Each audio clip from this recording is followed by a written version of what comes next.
ચૂંટણી પૂરી થઈ ગઈ છે અને બનાસકાંઠા કોંગ્રેસના ઉમેદવાર જ્ઞાનીબેન ઠાકોર હવે રિલેક્સ મોડમાં જોવા મળી રહ્યા છે।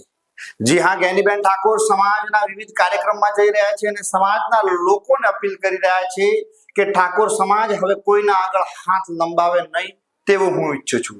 એક સમૂહ લગ્નના કાર્યક્રમમાં તે બોલે છે કે પત્રિકા જ્યારે છપાવવાની હોય છે ત્યારે તે પત્રિકાના ફ્રન્ટ પેજ ઉપર મોટા દાતાશ્રીઓના નામ અથવા બીજી સમાજોના નામ લખાયેલા હોય છે, પરંતુ હું ઈચ્છું છું કે ફ્રન્ટ પેજ પ્રથમ પેજ ઉપર કોઈ ધર્મગુરુઓના નામ અને ફોટો છપાય અને સમાજના નામ છપાય, એ હું ઈચ્છું છું। શું કહ્યું જ્ઞાનીબેન ઠાકોરે વધુમાં, જોઈએ આ વિડીયોમાં। તમને બધાને કેવું છે કે તમારા આવડો મોટો ઠાકોર સમાજ હવે તો ઘરે ભગવાનની લીલા લહેર છે।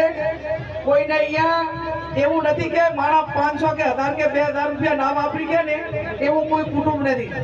તો આજે તમારી સોડિયાને સમૂહ લગ્ન માટે તમારે બીજે ફાળો લેવા જવો પડે। આજે તમારી દીકરીઓને પરણાવવો હોય તો પત્રિકામાં પહેલા નંબરમાં બીજાનું નામ લખવું પડે।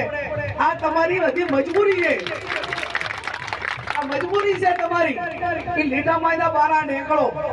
આ તમને સમાજે 50 લાખ રૂપિયા આલ્યા કે 50,000 રૂપિયા ના લો તો તમારું જીવ લંગા લૂંટી દેવાની હતી, પણ એ લીટા માંથી નીકળતા નથી। અને આજે હું નક્કી કરો કે આજથી 10 વર્ષ પહેલા મેં અમદુદીને કીધું કે 10 વર્ષ પહેલા સમૂહ લગ્ન એ સદારામ દોલતરામ બાપુના અધ્યક્ષસ્થાને થતા હતા। ભાઈ કોઈ આગેવાનનું નામ નતું લખાતું, અને નતું લખાતું એટલે હમથી હેડતું હતું।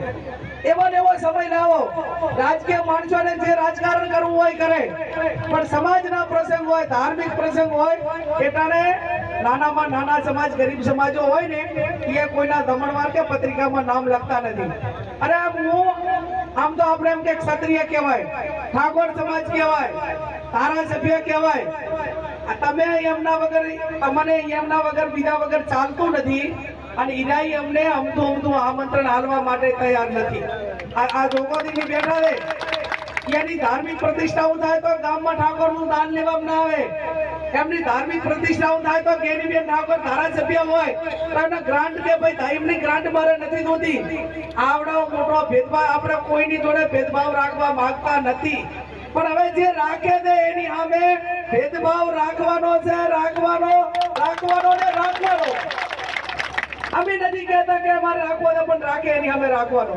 અમને કોઈ વાલ્મીકી લાગણીથી આમંત્રણ આલે ને તો એના ઘર ઉધા 2 જણા થઈને હાથ ગણું કરી આવો ને, એ આપણી સંસ્કૃતિ છે। અને બ્રાહ્મણથી કરીને મોટો આપણને આમંત્રણ આપે ને, અને આપે તો આપણે એના માટે માનભેર છીએ। પણ ક્યાંક ને ક્યાંક આવી જગ્યાએ એની જે માફી માંગવાની હતી માફી માંગી લીધી છે। હવે આજથી આ લાધારામની જગ્યામાં નક્કી કરો કે અમારે અમારી દીકરીઓને ભણાવવા માટે, અમારે અમારી દીકરીઓના સમૂહ લગ્ન કરવા માટે, અમારે અમારા સામાજિક ધર્મ પ્રસંગો માટે અમારે કોઈની પાસે ભીખ માંગવાની જરૂર નથી। અને જિંદગીની અંદર ત્યારે કોઈ સમાજ પાસે લાંબો હાથ નહીં કરીએ। નાનું થાય તો નાનું, આ તો કેવી વાત કરી। આપણે પોતાની દીકરી હોય અને ઘરે લગ્ન કરવાનો હોય તો ગામમાં એની પાવતી બુક છપાય? આપણે ગામની અંદર પાવતી બુક છપાય? ના છપાય। એ તો આપણે જેવું દેવું કરીને પણ આપણે આપણી દીકરીના પીડા હાથે કરવા પડે। એનો પરિવાર નથી કરી ગયો તો એનો સમાજ કરે। આવડો મોટો એનો સમાજ શા માટે? એનો સમાજ છે દીકરીઓના પીડા હાથ કરવા માટે, અને એટલા માટે આ 32 દીકરીઓના પીડા હાથ કરીને આયોજકોએ, સૌ દાતાઓએ ખૂબ મોટું કામ કર્યું છે। આવનાર સમયમાં બાબરની જમીનનો પ્રશ્ન હાથમાં લેવાય, અને એમાં ચોખ્ખું કહું છું કે જેને ચોખ્ખું અમારા ભેગા રહેવું હોય ને રહેજો, ના રહેવું હોય ને ના રહેજો, પણ ખોટા ને ખોટો કહેજો, સાચા ને સાચો કહેજો, એવી અમે તમને બે હાથ